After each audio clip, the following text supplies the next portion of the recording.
Wuthering Waves has introduced a lot of concepts that at first glance feel like they should be pretty straightforward. You have the Lament, you have the Threnodians, and you have these large-scale events that clearly sit at the center of the story. And naturally, the first thing we all try to do is understand them, what they are, how they work, where they come from. There's nothing wrong with that, but the more I've looked into it, the more it feels like that approach only gets you so far. So what if we look at them not only as concepts, but as narrative elements? Because when you actually try to piece everything together, things don't really fall into a clean system. Threnodians don't behave like traditional enemies, they can't really be killed, and they don't even seem to fully understand themselves. And then you have something like Aleph 1, which doesn't just feel like another example, it feels like something operating on an entirely different level. This is something I've seen come up more and more recently. There was a really interesting discussion between Ryuko-sensei and Fat Fluffy Penguin where they explored a lot of these same questions. What Threnodians are, how they connect to the Lament, and what kind of system this is supposed to be. And watching that made me look at things from a slightly different angle. Not replacing that way of thinking, but expanding on it, because maybe the goal isn't just to define what these things are, but to understand what kind of system they belong to. And depending on how you approach that, there are at least two very different ways to interpret everything we've seen so far. On one side, this could all be something natural, something that emerges from the world itself, and on the other, it could be something that was brought here. So in this video, I want to explore both of those perspectives, and then take it one step further to see if they might not actually contradict each other, but exist as a part of the same system. Before getting into theories, I think it's important to take a step back and look at what the game actually gives us, without trying to interpret too much too early. Because even though information is still limited, there are a few things that are pretty consistent across everything we've seen so far. First, Threnodians don't behave like normal enemies. They're not something you just fight and defeat in the traditional sense. Even when you deal with them, it never really feels like they're gone for good. There's always this sense that they're part of something larger, something that isn't fully understood yet. They also don't seem to operate with clear intent in the way most antagonist forces do. It's not like they are driven by a goal you can easily define. In some cases, they don't even seem fully aware of themselves, which already puts them in a very strange position compared to anything else in the story. Then you have their connection to the Lament, which is where things get even more unclear. The Lament is treated as a large-scale phenomenon, something that affects entire regions, but at the same time, it's closely tied to the existence of these entities. So the question becomes, is the Lament creating the Threnodians, or are the Threnodians a result of something deeper that also causes the Lament? And that's where the game starts to blur the lines a bit. The more we look at it, the less it feels like a simple cause and effect relationship. It doesn't feel like one is clearly responsible for the other. Instead, they seem to exist as part of the same system, even if we don't fully understand how that system works yet. And then there's Aleph 1. Up until this point, we could still try to group everything together under the same set of rules, but Aleph 1 doesn't really fit cleanly into that. It doesn't just feel like a stronger version of a Threnodian, it feels like something operating on an entirely different level, which raises an important question. Is it actually something different, or is it just what a Threnodian becomes under certain conditions? And that's a big distinction, because depending on how you answer that, it completely changes how you interpret everything else. So when you put all of this together, what you end up with isn't a clear definition, but a pattern. You have entities that don't behave like traditional enemies, a phenomenon that seems tied to their existence without being fully explained, and at least one example that breaks the apparent rules of everything else. And that's exactly why this is so hard to pin down, because the game isn't really giving us a clean system to work with. It's giving us pieces of something much larger, something that we're still trying to understand, and that's where the different interpretations start to come in. So if you take everything we just talked about and look at it from one angle, there's a way to interpret all of this that doesn't involve an external force at all. Instead, it points to something that comes from the world itself, because one of the more consistent ideas we've seen throughout Wuthering Waves is that everything is tied to frequencies, not just in a physical sense, but in a conceptual one as well. Emotions, thoughts, even memories, all of it seems to exist within that same system. And if that's the case, then it opens up a different way of looking at the Lament. What if the Lament isn't something that was introduced into the world, but something that emerges from it? Instead of being an external disaster, it could be the result of that system reaching a breaking point, a kind of overflow where all of those frequencies, including the more unstable or negative ones, start to accumulate to a point where they can no longer stay contained. And when that happens, they don't just disappear, they manifest. And that's where the Threnodians come in. Because if the Lament is the result of that kind of overflow, then the Threnodians wouldn't be invaders or enemies in the traditional sense, they would be expressions of it. Not necessarily created with intent, but formed as a consequence of the system itself breaking down. Which would also explain why they don't behave like anything else in the story.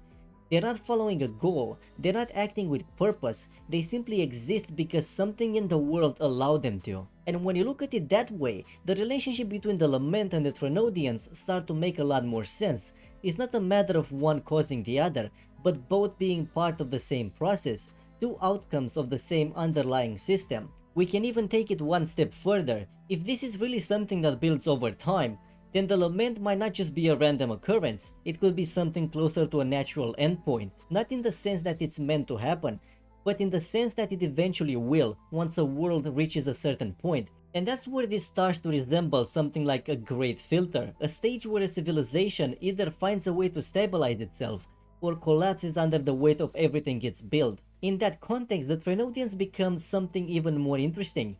They're not just byproducts, they're a part of the outcome, manifestations of a system that has gone too far, or maybe just too far out of balance. And suddenly, instead of looking like a disaster that needs to be stopped, the Lament starts to look like something that was always going to happen, not because anyone caused it, but because the world itself eventually led to it. Now, if we take the same pieces and look at them from a different angle, there's another interpretation that starts to form, one that points in almost the opposite direction.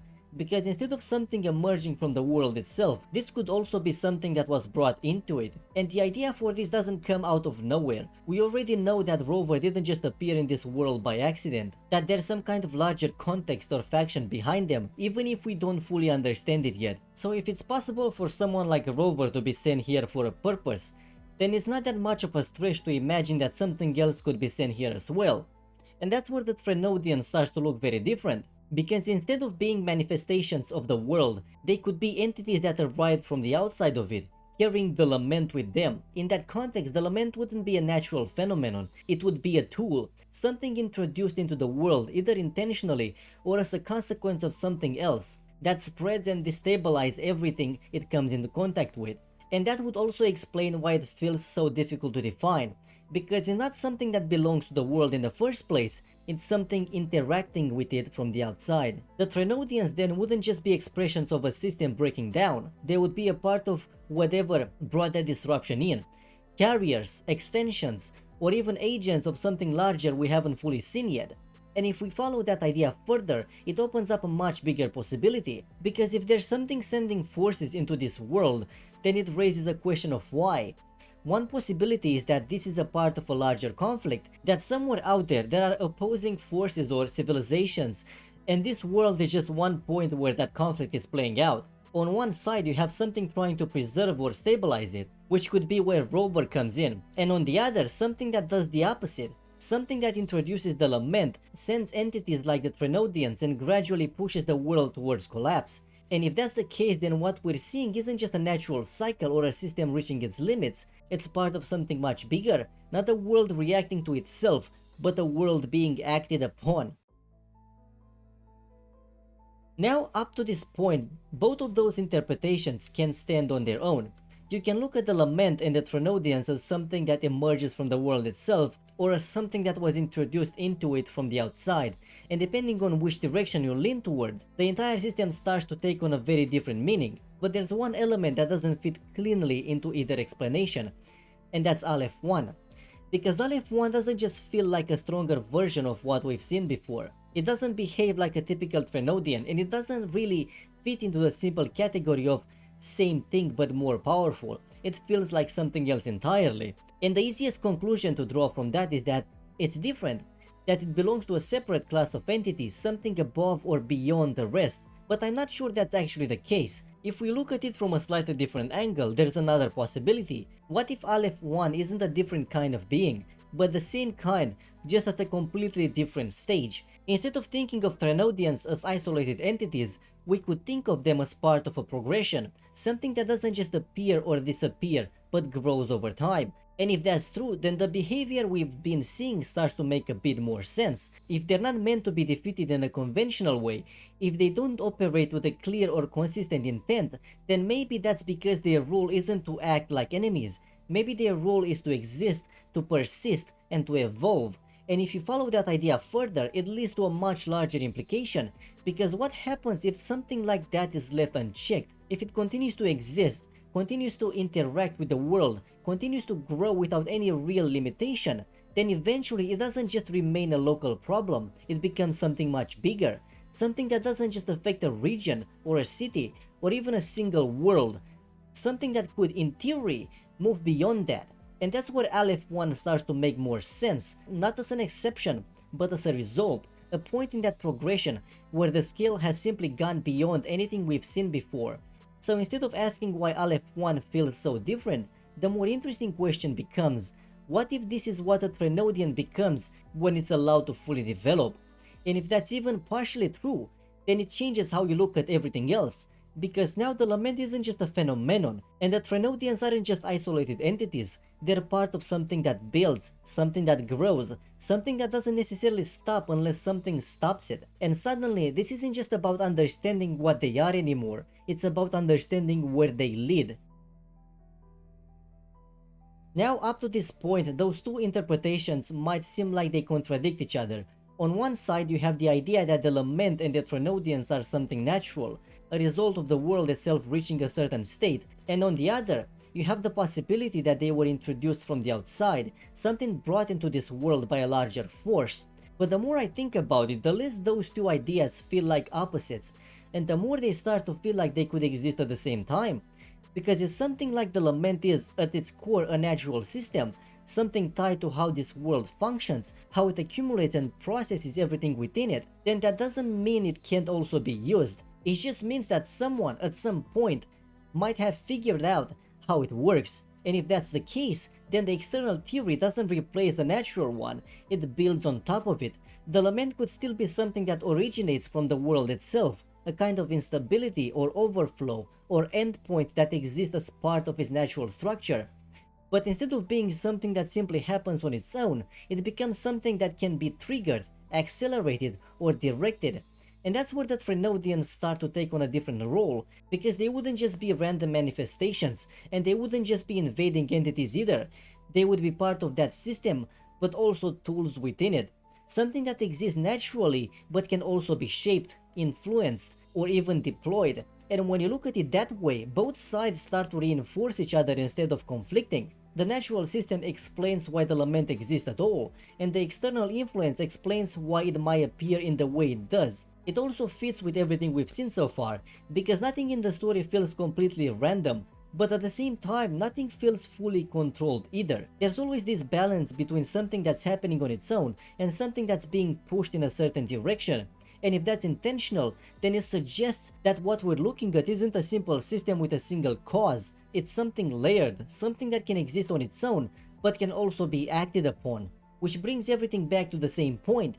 Maybe the Lament isn't just a disaster, and maybe the Threnodians aren't just enemies. Maybe they're part of a system that was always there, and only later became something that could be used.